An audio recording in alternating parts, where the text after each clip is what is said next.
let's show you my Grogu collection.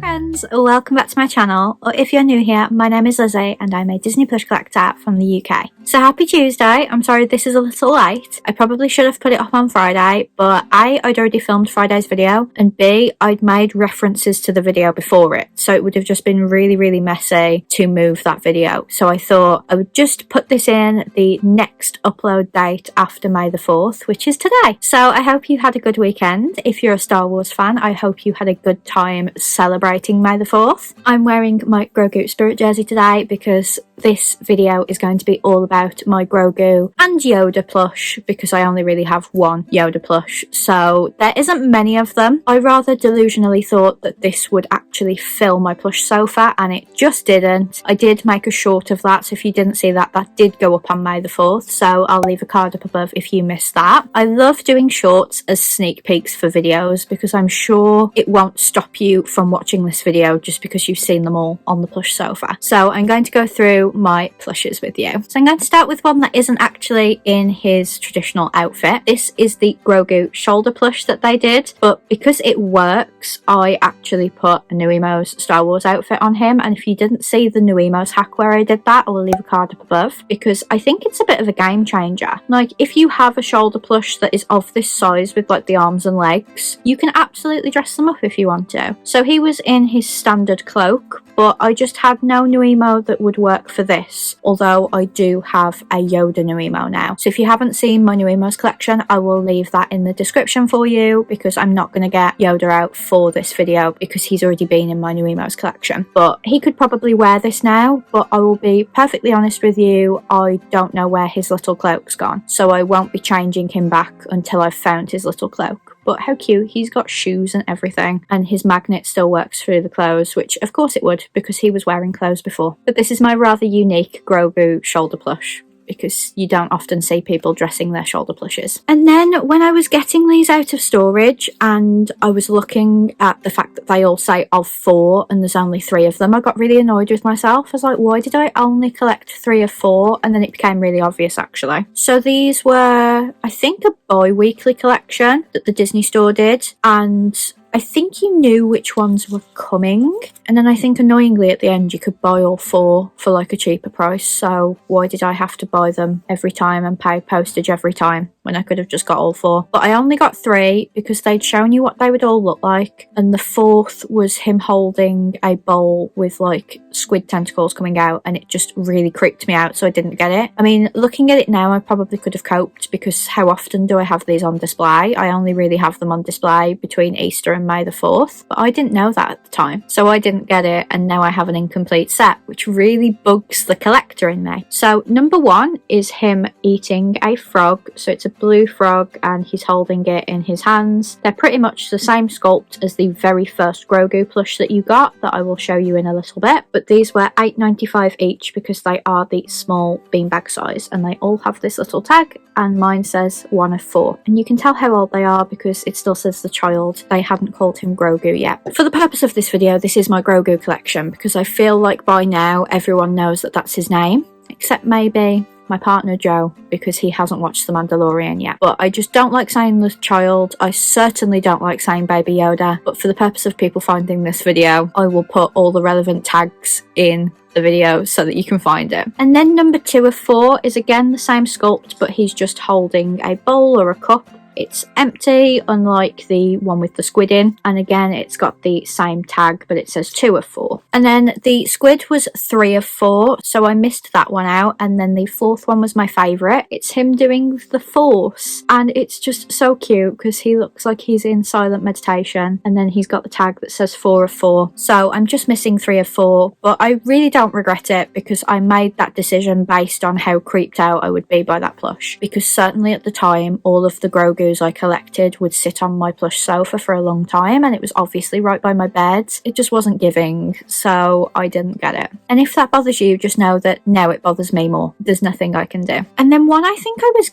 gifted by Simba Toys is They're the Child, is their Grogu, who was obviously known as the child at the time. I really love this one because it's a good size. Simba Toys are always really well priced for their size as well, and they've just made him look as realistic as they possibly can, like with the glint in his eyes and the different colours going on the inside of his ear to make it look like flesh, and it's just a really beautiful plush. And then this is where my one single Yoda is going to come into it. I really love the Galaxy's Edge like toy maker plushes that they have. So I've got the child Grogu, obviously. He's really lovely because they do look handmade, even though, let's face it, it's Disney. They're not going to have handmade anything, but he's just a really simple toy and he's just so beautiful. Sometimes the simplest plush are the best because they just feel more homely, like they have more meaning attached to them, and I just love him. But then, because I really love Yoda as well, I got the Yoda one, who is absolutely adorable. So he's a different colour to Grogu, he's a darker green, and it's a really nice material that they've used because it's got like different shades of green and also yellow as well to give him an older texture. And then he's got his cloak on and he's got some embroidered toenails, which is really weird. They're just so simple. They look like something a child would have in Galaxy's Edge, and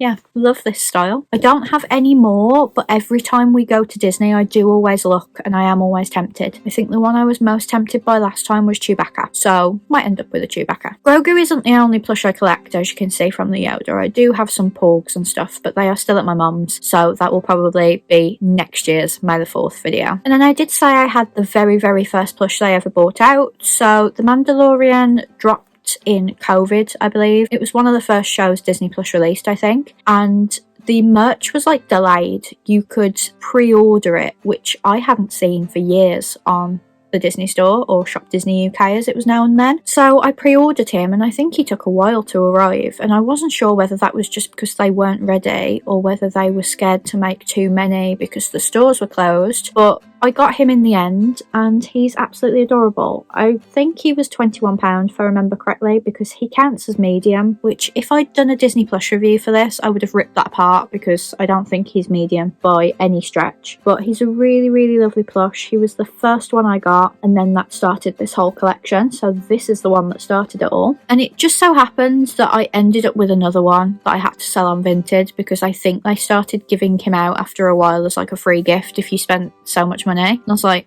great, I've already bought him.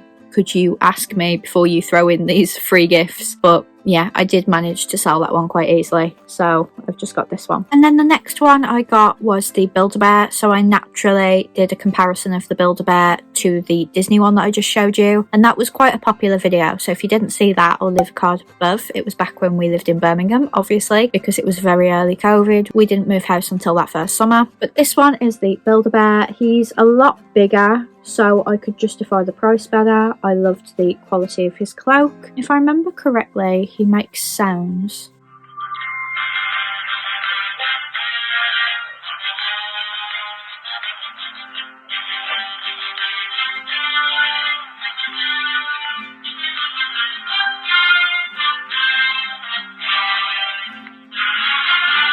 So that one's in his Build-A-Bear hand, and then there's something in this hand as well.